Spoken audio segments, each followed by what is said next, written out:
Saga की शुरुआत में हमें एक जने को देखते हैं जो कि पुलिस के इंटेरोगेशन रूम में था। तब हमें उसका चेहरा दिखाते हैं, उससे हमें पता चलता है कि वह डरा हुआ है। तब हम एक पुलिस ऑफिसर को अंदर आते हुए देखते हैं, उसका नाम हमें एक्सू जिंग बताते हैं और वह एक फर्स्ट क्लास पुलिस ऑफिसर है और कहती है मिस्टर जोंग। तब जोंग उस तरफ देखता है और डरते हुए कहता है जल्दी से दरवाजा बंद करो। तब एक्सू जिंग दरवाजा बंद कर देती है और उससे पूछती है अब मुझे बताओ वहाँ क्या हुआ था। तब जोंग डरते हुए कहता है कि अगर मैंने तुम्हें बता भी दिया तो तुम मुझ पर भरोसा नहीं करोगे। तब ऑफिसर चलते हुए कहती है तुम कोई भी ट्रिक यूज करने की सोचना भी मत, तुमने जो क्राइम किया है उसके बाद तुम्हें पता भी है तुमने अपने परिवार वालों के साथ क्या किया। तब जोंग वह फोटो देखकर हैरान हो जाता है। उसके बाद वह डरते हुए कहता है तुम्हारे पीछे। वह ऑफिसर पीछे देखती है और कहती है यहाँ कुछ नहीं है। तब वह जोंग की तरफ देखती है। तब ऑफिसर कहती है मैं एडवाइस देती हूँ तुम कोई भी ट्रिक मत यूज करना। तब हम देखते हैं कि जमीन से बहुत सारी आंखें निकल कर जोंग की तरफ देख रही थी और जोंग टेबल के नीचे छुपा हुआ था। जब ऑफिसर नीचे देखती है तो जोंग को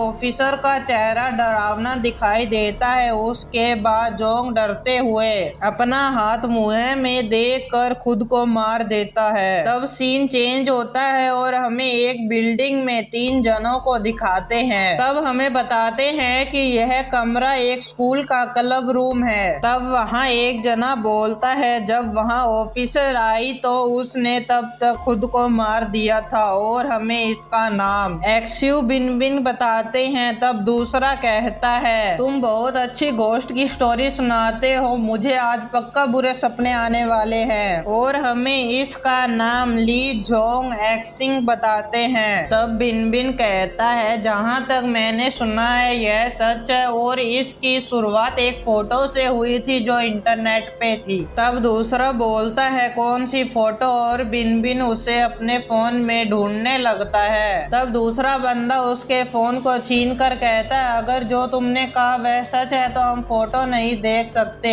जब तीसरा जना बोलता है तुम इस फोटो के बारे में बात कर रहे हो क्या। तब दोनों जने उस तरफ देखते हैं और फोटो देखकर डर जाते हैं। तब हमें इसका नाम यून सिंजी बताते हैं। तब वह कहता है तुम मजे करो, उसके बाद वह चला जाता है। तब हमें रात का सीन दिखाते हैं और सिंजी अपने घर आ जाता है। तब हमें इसके बारे में बताते हैं कि यह एक ऑर्डिनरी कॉलेज स्टूडेंट था इसके पिछले वर्ल्ड में। तब हमें 1 महीने पहले लाइब्रेरी का सीन दिखाते हैं कि इसे एक अजीब सी बुक मिली थी। वहाँ पे जब उसने इस बुक को खोला तो वह इस वर्ल्ड में आ गया और मेरी लाइफ खतरे में है इस बुक की वजह से क्योंकि मेरे पास सिर्फ 30 दिन ही है। तब सीन वापिस आ जाता है और वह उस बुक को निकालता है और कहता है कि इस बुक के रूल के हिसाब से मैं मेरी लाइफ को बढ़ा सकता हूँ। तो मैंने इस बुक में लिखा कि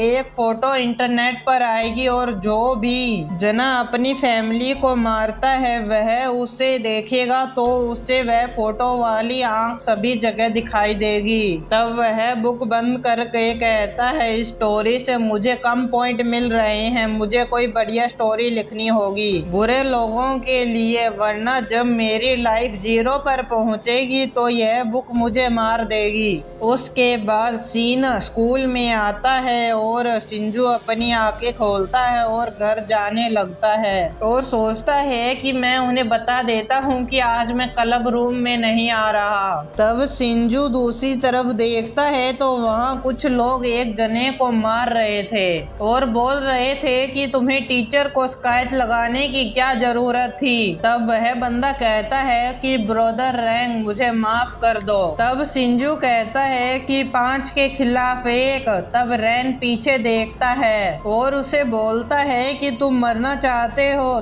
तब उसके साथ वाला बोलता है यून सिंजू। तब सिंजू बोलता है तुम मुझे जानते हो।